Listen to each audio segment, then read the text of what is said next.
এই পৃথিবীতে লুকিয়ে আছে এমনই এক দেশ যেখানে অতিথিদের সম্মানের জন্য স্ত্রীদের সঙ্গে সময় কাটানোর সুযোগ করে দেওয়া হতো। শুধু তাই নয়, এখানে মানুষ রাস্তায় নয়, বরফের উপর দিয়ে হাঁটে। এদেশে প্রায় 225 প্রজাতির মাছ পাওয়া যায়। এখানে বিভিন্ন উৎসবে অতিথিদের জন্য তাদের ঘরের দরজা খুলে দেওয়া হয়। এই দেশটিতে লুকিয়ে আছে খনিজ সম্পদের বিপুল ভাণ্ডার।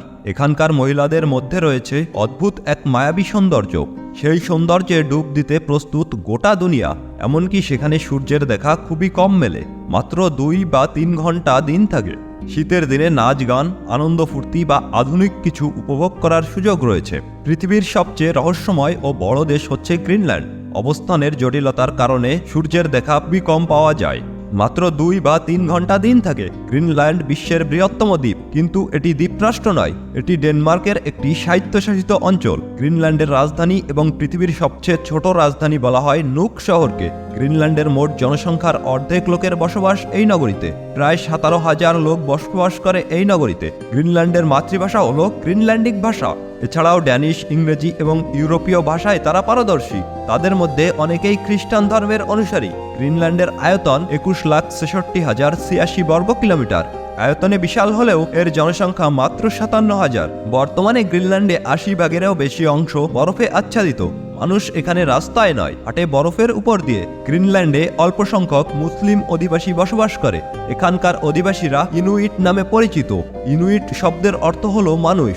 বিদেশিরা ইনুইটদের এস্কিমো বলে ভুল করে থাকে। গ্রিনল্যান্ডে বসবাসরত পুরুষ ও নারীদের গড় আয়ু যথাক্রমে 69 এবং 74 বছর। 1953 সালে গ্রিনল্যান্ড ডেনমার্কের অন্তর্ভুক্ত হয় এবং গ্রিনল্যান্ডবাসীরা ড্যানিশ নাগরিকত্ব পায়। গ্রিনল্যান্ডের সবুজের খুবই অভাব, চারিদিকে তুষারে ঢাকা, একেবারেই সাদা। এখানকার লোকদের গায়ের রং ফর্সা, এরা চামড়ার পোশাক পরে।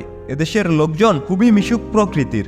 অতীতে কিছু প্রত্যন্ত উপজাতি অতিথিদের সম্মান জানাতে গিয়ে তাদের স্ত্রীদের সঙ্গে সময় কাটানোর ব্যবস্থা করে দিত। তবে এটি কোনো একটি সাধারণ রীতি ছিল না। গ্রিনল্যান্ডের শিক্ষা ব্যবস্থা অনেকটাই ডেনমার্কের মতোই। এখানকার মানুষের অর্থনীতি মাছ শিকারের উপর নির্ভরশীল। তাছাড়াও পর্যটন শিল্প ও কৃষির উপর কিছুটা নির্ভরশীল। এদেশে গ্রীষ্মকালে সূর্য অস্ত যায় না। স্থানীয় সময় অনুযায়ী মধ্যরাতে গ্রিনল্যান্ডে সূর্যের দেখা পাওয়া যায়। গ্রিনল্যান্ডে বিভিন্ন সংস্কৃতির মানুষের বসবাস। এখানে প্রায় 225 প্রজাতির মাছ দেখতে পাওয়া যায় এবং বাসিন্দারা মাছ বিক্রি করে তাদের সংসার চালান। বেশিরভাগই গ্রিনল্যান্ডবাসী নিজেদেরকে ইনুইট বলে পরিচয় দেয়। এদেশের ঐতিহ্যবাহী সামাজিক উৎসবের সময় পরিবারগুলো অতিথিদের জন্য তাদের ঘরের দরজা খুলে দেয়। এই দ্বীপে যে পরিমাণ খনিজ সম্পদ রয়েছে তা যে কোনো দেশকে আর্থিক স্বাধীনতা দিতে পারে। দ্বীপটিতে লুকিয়ে আছে খনিজ সম্পদের বিপুল ভাণ্ডার। এখানে শীতের দিনে বিভিন্ন স্থানে নাচ গান, আনন্দ ফুর্তি করার ব্যবস্থা থাকে। গ্রিনল্যান্ডে বিয়ে করা সম্ভব এবং বিশ্বের অন্যান্য জায়গার মতোই সহজ। সারা বিশ্বের কাছে দেশটি স্বর্গের মতো মনে হয়। এখানকার নারীরা নিরাপদে চলাচল করতে পারে। নারীদের চোখের গভীরতায় যে কেউ ডুব দিতে চায়। এদেশের মনোরম প্রকৃতি পর্যটকদের কাছে খুবই আকর্ষণীয়। বরফে আচ্ছাদিত এই দেশের সৌন্দর্য উপভোগ করতে প্রচুর পর্যটক আসে। শুধু গ্রিনল্যান্ডের প্রাকৃতিক সৌন্দর্যই নয়, এদেশের নারীদের টানেও অনেক পর্যটক ছুটে আসে।